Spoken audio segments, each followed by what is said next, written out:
صلی اللہ علیہ وسلم کے وصال ظاہری کے ایام قریب آئے تو حضور نے سرخ پٹی باندھی، تیز بخار ہے نبی کریم کو، 2 صحابہ سہارا دے کے مسجد میں لائے، نبی پاک علیہ السلام کو بظاہر سہارا دے کے لایا گیا۔ کریم رسول نے لوگوں کو جمع کیا، حضور آج کیا ہونے والا ہے، آج کیا کہا جائے گا، آج کس لیے میٹنگ بلائی ہے؟ نبی کریم کے کل صحابہ جب مسجد میں جمع ہوئے تو کھچا کھچ مسجد بھری ہے۔ وصال ظاہری سے چند یوم پہلے کی بات، نبی پاک نے فرمایا آج تمہیں کوئی جہاد کی ترغیب نہیں دینی، آج کوئی نیا پیغام نہیں دینا، آج تمہیں بتانا ہے کہ رب نے اپنے بندے کو اختیار دیا ہے، چاہے تو دنیا میں رہے، چاہے تو اس کی بارگاہ میں حاضر ہو جائے۔ اس عبد نے بارگاہ ربوبیت کی طرف لوٹنے کا ارادہ کر لیا ہے۔ حضرت صدیق اکبر رونے لگے تو صحابہ نے کہا تمہیں کیا ہوا؟ کہنے لگے سمجھ نہیں رہے، کسی کی بات نہیں کر رہے، نبی پاک تو اپنی بات فرما رہے ہیں، اس نے جانے کا ارادہ کر لیا۔ سنیے میرے بھائی، محبوب پاک نے فرمایا بھائی کسی شخص کو میری طرف سے کوئی تکلیف پہنچی ہو تو بدلہ لے سکتا ہے، بدلہ لے سکتا ہے، کسی کو تکلیف پہنچی ہو۔ صحابہ پھوٹ کے رونے لگے، محبوبہ کرم ہی کرم ہوا ہے، رحمت ہی رحمت آئی، آپ کے بارے میں گمان کرنے والا بھی دائرہ ایمان سے نکل جائے۔ حضور آپ کیا فرما رہے ہیں؟ فرمایا نہیں بھائی اٹھو۔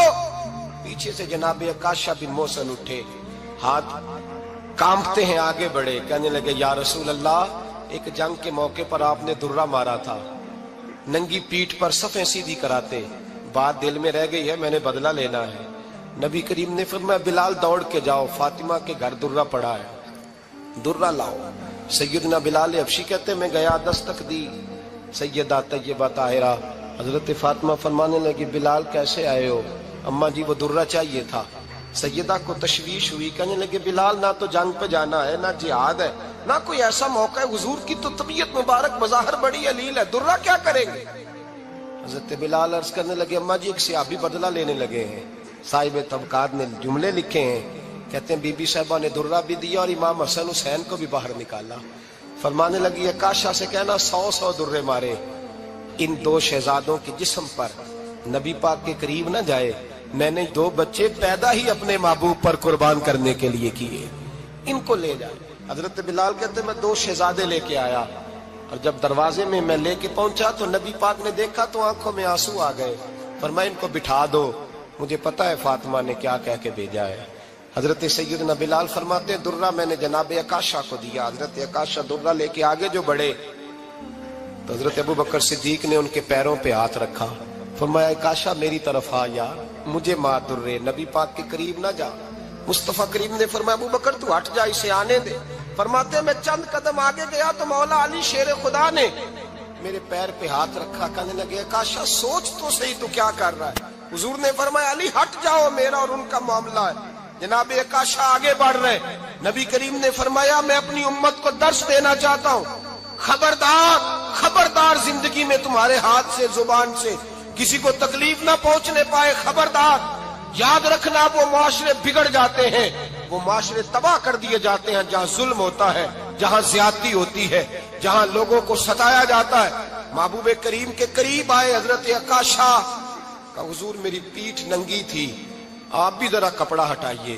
نبی کریم نے پیٹھ سے کپڑا ہٹایا، جناب عکاشہ نے درہ جو اٹھایا تو صحابہ کی چیخیں نکلی، حضرت عکاشہ نے درہ دور پھینکا، حضور کے بطن اطہر سے لپٹ گئے، چومنے لگے، کہنے لگے حضور وہ تو صفیں سیدھی کراتے لگ گیا تھا، آپ نے کہاں مارا تھا؟ یا رسول اللہ میں تو بہانہ بنا رہا تھا کہ جاتی دفعہ مجھے وجود چومنے کا موقع نصیب ہو جائے، مجھے یہ موقع نصیب ہو جائے۔ میرے حبیب نے فرمایا جس نے جنتی دیکھنا ہو میرے عکاشہ کی زیارت کر لے۔ بھائی ظلم کا دروازہ کھلا ہوا ہے اور لوگ بھول جاتے ہیں زیادتی کرتے ہوئے، وہ بہو سے ہی کیوں نہ کریں، وہ اپنے گھر کے بھول جاتے ہیں کہ شاید پوچھنے والا کوئی نہیں، شاید میزان نہیں لگے گا۔ ایران کے بادشاہ نے اپنے بیٹے کو پڑھانے کے لیے ایک استاد صاحب کا بندوبست کیا۔ استاد صاحب کو کہا کہ میرے بچے کو دین پڑھائیے، میں چاہتا ہوں کل اس نے انعام حکومت کو سنبھالنا ہے تو یہ دین سے آگاہ ہو جائے، اس کو کچھ سکھائیے پڑھائیے۔ بہت نیک بزرگ بڑے درویش عالم پڑھانے لگے، اسباق مکمل ہو گئے، دین کے اسباق قرآن مجید پڑھایا، احادیث طیبہ کا درس دیا، اصول فقہ سے روشناس کرایا۔ جب بچے نے مکمل تعلیم حاصل کر لی اور آمین ہو گئی، دستار ہو گئی، فارغ ہو گئے، تو پھر ایک دن استاد صاحب نے کہا بیٹے کل تم نے ضرور آنا ہے، کچھ بات کرنی ہے۔ شہزادہ گیا ملنے استاد صاحب سے، استاد صاحب نے کنڈی لگا لی، ہاتھ میں درہ پکڑ لیا، مار مار کے پورے وجود کو زخمی کر دیا، کوئی غلطی نہیں، کوئی بات نہیں، مارا۔ اب بچہ آیا آ کے بادشاہ سلامت سے کہا کہ ابا جی سمجھ نہیں آئی، بڑا مارا ہے استاد۔ تو سیانے تھے نا بادشاہ، یہاں تو قاری صاحب روز کٹہرے میں کھڑے ہوتے ہیں، مولوی صاحب آپ نے میرے بچے کو کیوں مارا ہے؟ آپ 8,000 کے مولوی ہیں، میرا کئی کروڑ کا بچہ ہے، سویرے بدل لیں گے، خبردار آپ نے بچے کو ہاتھ لگایا، اپنی حیثیت میں رہے معاذ اللہ۔ جو قومیں استادوں کو کٹہروں میں کھڑا کرتی ہیں وہ ترقی نہیں کر پاتی، جو استادوں کو کٹہروں میں روز کھڑا کرتے ہیں۔ کہا ابا جی بڑا مارا ہے، تو والد بڑے سمجھدار تھے، کہنے لگے بیٹا استاد باپ ہوتا ہے، وہ زیادتی نہیں کرتا، کوئی بات ہوگی میں تیرے استاد کو کٹہرے میں نہیں بلاؤں گا۔ اماں سے بات کی، اماں کہنے لگی بیٹا میں تیرے باپ سے کیسے بات کروں، ڈر آتا۔ وقت گزر گیا، 22 سال بیت گئے، 22 سال گزر گئے، بادشاہ کا انتقال ہوا، شہزادہ تخت پہ بیٹھا، پہلا حکم یہ دیا کہ میرے استاد کو بلاؤ، پہلا حکم۔ استاد جی بوڑھے ہو گئے تھے، چھڑی کے اوپر ٹیک لگا کے آئے اور بھویں سفید ہو کے جھک گئی تھیں، یوں آنکھ کھول کے بڑی مشکل سے دیکھا، کہنے لگے شہزادے حکم ہو۔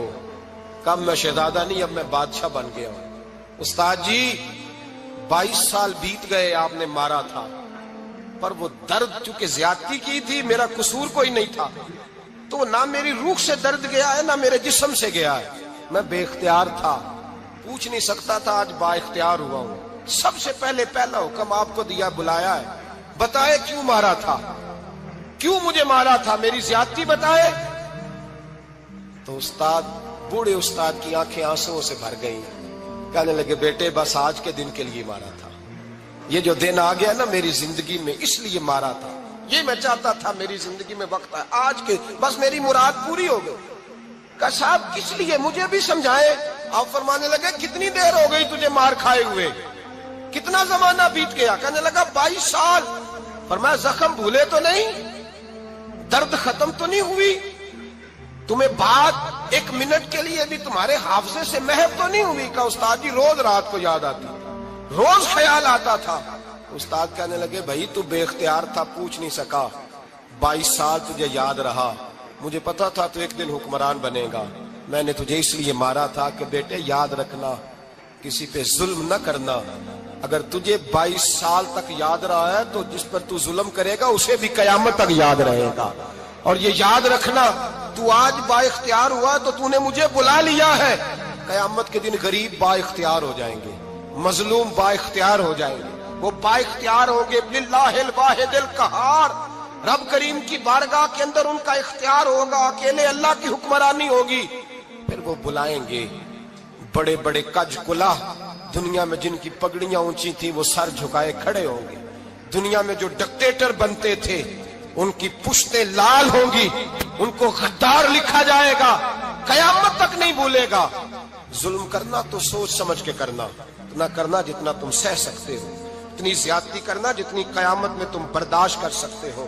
میرے نبی کریم صلی اللہ علیہ وسلم نے فرمایا ظلم سے بچو، یہ قیامت کے اندھیروں میں سے ایک اندھیرا ہوگا، زندگی میں زیادتی نہ کریں، اگر تھوڑی دیر کے لیے کوئی چیز برداشت کر جائیں گے تو وہ فائدہ دے جائے گی، کچھ دیر کے لیے اگر سہ جائیں گے تو نفع مل جائے گا، سہنے کی کوشش کریں لیکن زیادتی نہ کریں، نظر کو، سوچ کو، ذہن کو پاک رکھیں، اور میرے بھائی زندگی پوری ظلم سے بچیں، زیادتی سے بچیں۔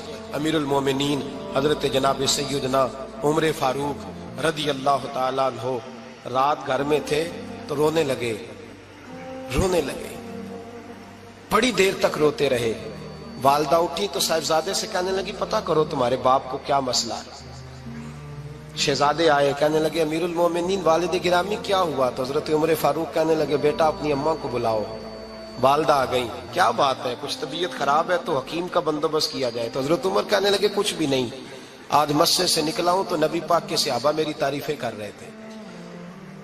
یہ حضرت فاروق اعظم کے وصال کے قریب کے دن ہے، تعریفیں تو حضرت یہ رونے کی بات ہے کہ خوش ہونے کی؟ آپ فرمانے لگے نہیں، سوچتا ہوں باہر تو میں اچھا رہا ہوں، پتہ نہیں گھر میں ہی کوئی زیادتی نہ ہو گئی ہو، پتہ نہیں تمہارے ساتھ بھی میرے معاملات ٹھیک تھے کہ نہیں۔ صحابہ تو تعریف کرتے ہیں، رو رہا ہوں تمہاری وجہ سے نہ الجھ جاؤں، بیوی ہی نہ کہے میرا حق ہی ادا نہیں کیا۔ یہ لفظ کہتے کہتے پہاڑ ہے یہ شخص، کیسر و کسرا کانپتے ہیں۔ حضرت عمر رو پڑے، بی بی سے کہنے لگے مجھے اللہ کی رضا کے لیے معاف نہیں کر دیتی؟ میرے اوپر بوجھ تھا امت کا، میں ساری رات مدینے کی گلیوں میں پھرتا تھا، دن سارا مسجد میں گزرتا تھا، میں تجھے وقت نہیں دے پایا، معاف نہیں کر دیتی؟ تو زوجہ کہنے لگی نہیں عمر، میں نے بھی زندگی میں اپنا کوئی سکھ چین نہیں دیکھا، کوئی چاؤ پورا نہیں کیا، میں کیسے معاف کر دوں، میں نہیں معاف کرتی۔ حضرت عمر زمین پہ بیٹھ گئے، رونے لگے، کہنے لگے چل معاف کر دے۔ کہنے لگی ایک وعدہ کرو، قیامت کے دن رب کریم کی بارگاہ میں میری سفارش کرو گے؟ اللہ کی بارگاہ میں عرض کرو گے کہ اللہ اچھی تھی، مجھے کپڑے دھو کے دیتی تھی، روٹی پکا کے دیتی تھی، میری عزت کی محافظ تھی؟ جناب عمر کہنے لگے تیرے ساتھ وعدہ ہے، رب اپنے فضل سے عمر کو جنت دے گا تو عمر تجھے جنت میں ساتھ لے کر کے جائے گا، تیرے ساتھ وعدہ ہے۔ میرے بھائی جن کے دلوں میں احساس تھا کہ ہم سے کوئی زیادتی نہ ہو جائے کسی جگہ، وہ تو یہاں تک معاملہ کرتے تھے، یہاں تک ان کا خیال رہتا تھا۔ عزیزو، ایک تو نظر میں حیا پیدا کریں، والدین کی بہت بڑی ذمہ داری ہے۔ لاکھوں بچے مرضی کی شادیاں کر رہے ہیں، ہزاروں گھر اجڑ رہے ہیں، یہ وہ والا زہر ہے جو ہر گھر میں تیزی سے پھیلتا چلا جا رہا ہے۔ پہلے ہم کہتے تھے کہ بچہ باہر نہ نکلے، اب کہتے ہیں اللہ کہیں موبائل لے کے تنہا نہ بیٹھ جائے، کہیں تنہا نہ بیٹھ جائے، کیا بنے گا اس کا اگر یہ گندگی اور یہ ایسا نشہ ہے جو اجاڑ کے رکھ دے۔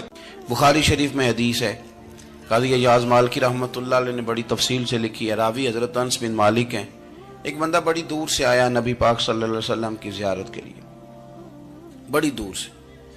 عرب کے جو سردار ہوتے تھے ان کے بڑے ناز نخرے ہوتے تھے، وہ خیر آج بھی ہیں، پروٹوکول کا ماحول آج بھی، یعنی وزیر صاحب کے آگے دو چار گاڑیاں نہ ہوں تو ان کو مزہ ہی نہیں آتا، پولیس والے آگے پیچھے بھاگیں تو حالانکہ ان کو نہیں پتا کہ جو پولیس والے آگے پیچھے بھاگ رہے ہیں نا، یہ حکومت بدلی تو گرفتار کرنے بھی انہوں نہیں آنا ہے، لیکن وہ بڑا مزہ آتا ہے جب لوگ گاڑی کے پیچھے بھاگتے ہیں۔ کیا بات ہے جناب، بڑی بات۔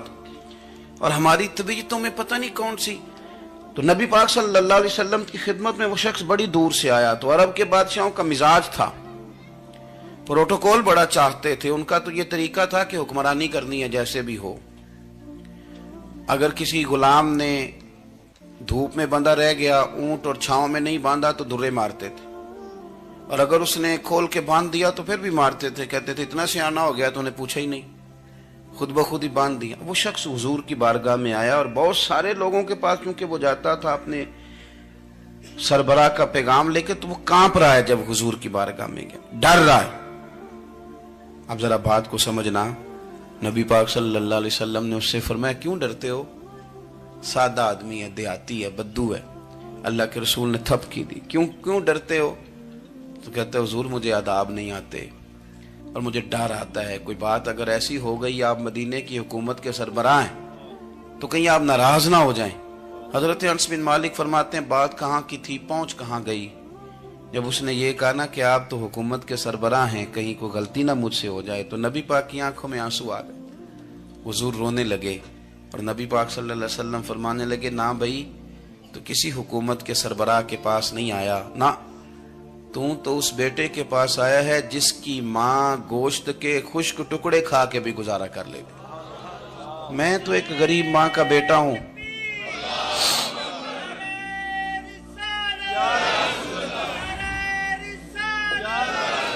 بھائی اگر آپ کا یہ ذوق بن جائے، دیکھو نا آج تو لوگ بھول جاتے ہیں نا، کپڑے بدل لیتے ہیں تو وہ سمجھتے ہیں کہ شاید سارا کچھ ہی بدل گیا، یعنی گاؤں سے آ کر پڑھنے والے بھول ہی گئے ہیں کہ کس کی ماں نے کتنا زیور بیچا تھا۔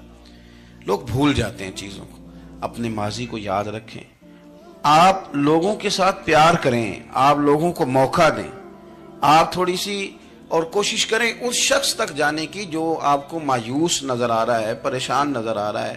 یہ ہمیں میلاد والے محبوب صلی اللہ علیہ وسلم نے درس دی۔ ایک اور پہلو، حضور سید عالم صلی اللہ علیہ وسلم نے، ہمارے ہاں نا ابھی بھی برادری کی تقسیم ہے، ابھی بھی اور کچھ میں نے ایسے کمزور لوگ بھی دیکھے. یہ اس طرح کی حرکتیں ہارے ہوئے لوگ کرتے ہیں. ہارے ہوئے لوگ جو اپنے آپ کو سمجھتے ہیں کہ میں کوئی بڑا آدمی ہوں. بڑا آدمی تو اپنے اخلاق سے ہوتا ہے, اپنے کردار سے ہوتا ہے, اپنی سخاوت سے ہوتا ہے, لوگوں سے پیار کرنے سے ہوتا ہے. باقی یہ کہ بیٹھ کے کہانی سنانا کہ میں بڑا کچھ کرتا ہوں, تو جو کچھ کرتا ہوتا ہے اسے سنانے کی کوئی ضرورت. ایک اور بہت سارے لوگ آپ تعزیت کرنے جائیں نا والد کے انتقال کے بعد, تو ان بیچاروں کو بتانا پڑتا ہے کہ ابا جی میرے بغیر دوائی نہیں کھاتے تھے. تو میں کہتا ہوں اگر تیرے بغیر نہیں کھاتے تھے پھر بتانے کی ضرورت نہیں, پھر تو سارے گاؤں کو پتا ہوگا کہ تیرے بغیر نہیں کھاتے تھے. اور اگر کوئی دال میں کالا ہے تو پھر تیری وضاحت کوئی بندہ قبول نہیں کرے گا. تو آپ کو بتانا کیوں پڑ رہا ہے, اور آپ بار بار اس بات کا ذکر کیوں کر رہے ہیں کہ ہم بہت بڑے قبیلے کے ہیں؟ صاحب اگر آپ بڑے قبیلے کے ہیں تو پتا ہوگا سارے علاقے کو آپ کتنا لوگوں کا خیال کرتے ہیں, آپ کس قدر محبت کرتے ہیں, آپ کا انداز کریمانہ کس طرح کا. پھر آپ کو بتانے کی کوئی ضرورت نہیں ہوتی, پھر خود بخود خبر ہوتی ہے. حضرت سیدنا ابو ذر غفاری رضی اللہ تعالیٰ عنہ, قبیلہ بنو غفار ایک بڑی شاخ تھی قبیلوں میں سے. جو لوگ اس زمانے میں مالدار قبیلوں سے تعلق رکھتے تھے ان میں سے ایک بڑا نام تھا. ساری زندگی چودراہٹ کی, لیکن میلاد ایک انقلاب کا نام ہے. میں میلاد منانے والے دوستوں سے گزارش کرتا ہوں کہ آپ ہر سال میلاد منائیں, اور ہر سال میلاد کے بعد آپ تھوڑے بدل بھی جائیں, یعنی تھوڑے سے بدل جائیں. کچھ لوگ کہیں یار یہ داڑھی میں نے نا 12 ربیع الاول والے دن رکھی تھی, یہ میری میلاد والی داڑھی ہے.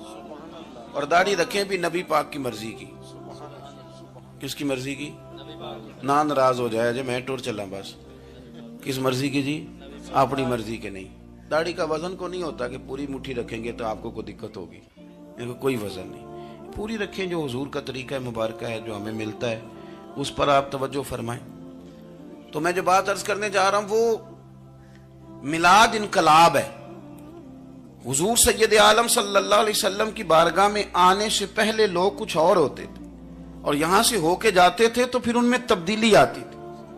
میں سارا دن کرامتیں سناؤں نا کسی کو اپنے پیر صاحب کی, اور اپنے گھر میں بھی کہ میرے حضرت بڑے, میرے استاد بڑے, لیکن بیوی کے ساتھ اگر میں ترش لہجے میں بات کروں گا تو وہ کہے گی اے سکھاندے نے تینوں پیر صاحب. دوست کہیں گے یہ سکھاتے ہیں آپ. تو آپ کی کہانیاں نہیں چلتی, آپ کا کردار چلتا ہے. حضرت ابو ذر غفاری رضی اللہ تعالیٰ عنہ فرماتے ہیں چونکہ میں چودھری تھا, سیدنا بلال حبشی رضی اللہ تعالیٰ عنہ کے پاس میں بیٹھا تھا. کسی بات میں بات آگے بڑھی اور بڑھتے بڑھتے بات شکنجی تک چلی گئی. رائے کے اختلاف نے باتوں میں تلخی پیدا کر دی, اور جب تھوڑے لفظ اور تیز ہوئے تو میں نے انہیں کہہ دیا چپ کر, تو ابشن کا بیٹا ہے. کس کے بیٹے تھے حضرت بلال؟ کہتے ہیں جب انہوں نے مجھے کہا تو میرا دل بڑا ٹوٹا, لیکن میں نے ارادہ کیا کہ میں نے حضور کی بارگاہ میں نہیں عرض کرنی. اب ہر بات کی ہم حضور کی بارگاہ میں شکایت کریں. لیکن میں جا کے مسجد میں بیٹھا, اور جب سرکار آئے نا, ارادہ نہیں تھا کہ عرض کروں گا, لیکن حضور کا چہرہ دیکھا تو دکھ میرا خود ہی تازہ ہو گیا. رونے کا بھی تو تب ہی مزہ آتا ہے نا کوئی اپنا ملے تو. فرماتے ہیں کہ میرے آنسو نا بغیر اختیار کے چھلک پڑے, اور میں کھل کے روئے, کھل کے. قربان جاؤں محبوب کے بھی حضور نے پاس نہیں بلایا, بلکہ نبی پاک اٹھ کے خود میرے پاس آئے اور مجھے کندھوں سے پکڑ کے سینے سے لگایا. اور جب میں کھل کے رو لیا تو حضور میرے آنسو پوچھنے لگے. کچھ شعر ایسے ہوتے ہیں جو کسی نے کہے ہوتے ہیں, اور کہنے والا جو ہوتا ہے وہ صاحب حال ہوتا ہے, تو اس میں کچھ خوبصورتی زیادہ ہی ہو جاتی ہے. ایک پنجابی کے شاعر ہمارے گجرات میں گزرے, بزرگ تھے, ان کا ایک شعر ہے, وہ کہتے ہیں ایک واری میری آنکھیاں چوں اونا نے اتھرو پونجے سن. ایک واری میری آنکھیاں چوں اونا نے اتھرو پونجے سن, ہن تے چسکا پہ گیا رونے دا. ایک واری میری آنکھیاں چوں اونا نے اتھرو پونجے سن, ہن تے چسکا پہ گیا رونے دا, تے ہر ویلے آہو زاری دا. تو میں روز رونے لگا ہوں, مزہ ہی بڑا آیا ہے جب سے محبوب نے چپ کرانا شروع کیا میرے عزیز. اور پھر حضرت بلال حبشی رضی اللہ تعالیٰ عنہ چونکہ حضور کے غلام تھے, اور انہیں پتا تھا کہ سرکار میری ناز برداری کرتے ہیں, حضور نے چپ کرایا. فرمایا کیوں روتے ہو؟ تو عرض کرنے لگے یا رسول اللہ صلی اللہ علیہ وسلم, اگر میں ابشن کا بیٹا ہوں تو میری تو غلطی کوئی نہیں نا, یہ تو تقسیم اللہ کی ہے نا. الذی خلقک فسواک فعدلک فی ای صورت ما شاء رکبک. جس طرح وہ چاہتا ہے، جس کو چاہتا ہے اس طرح کی اس کی صورت بنا دیتا ہے۔ تو مجھے ابشن کا بیٹا کہا جاتا ہے، میری غلطی کیا ہے؟ حضرت بلال نے بھی نہیں بتایا کس نے کہا ہے، لیکن نبی پاک صلی اللہ علیہ وسلم نے کیا فرمایا؟ امام یوسف صالحی نے لکھا ہے، ذرا غور کرنا بات پر، تسلیاں لوگ اور رنگ میں بھی دیتے ہیں، پر یہ تسلی بڑی انوکھی ہے۔